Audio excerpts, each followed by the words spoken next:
যদি ওনাদের বাড়ি থেকেই শুরু করেন তাহলে আমার মনে হয় আমরা মহিলা বিজ্ঞান কর্মীকে আনতে পারবো। এটা আমার মতামত। তো যাই হোক, আমি যেটা বুঝি যে বিজ্ঞান মনস্কতা হলো একরকম চিন্তার পদ্ধতি, কাজের পদ্ধতি, সত্যের সন্ধান, এক বিশেষ জীবনধারা ও একজন মুক্ত মানুষের জীবনের মূল নীতি।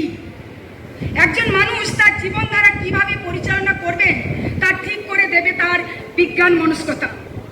মহিলা ও বিজ্ঞান মনস্কতা বলতে যেটা বোঝায় সেটা হলো বিজ্ঞান ও প্রযুক্তির প্রতি নারীদের আগ্রহ, আকাঙ্ক্ষা, জ্ঞান এবং অংশগ্রহণের প্রতি তার একটা ইতিবাচক দৃষ্টিভঙ্গি।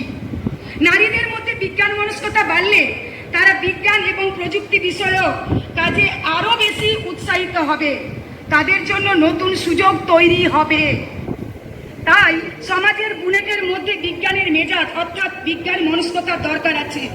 কিশোরী কিংবা মধ্যবয়স্কা মহিলারা নিজেদের শরীর, স্বাস্থ্য, আহার আদি, প্রজনন, বাল্যবিবাহ বিষয়ে সচেতন হয়ে উঠতে পারলে তাদের সন্তান, তাদের পরিবার এবং নিজের জীবনশৈলী আরও বেশি করে সুন্দর হয়ে উঠবে।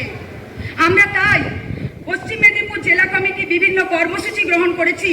রান্নাঘরে বিজ্ঞান যেটা যে প্রকল্পটি যে কর্মসূচিটি আমাদের জেলায় একটা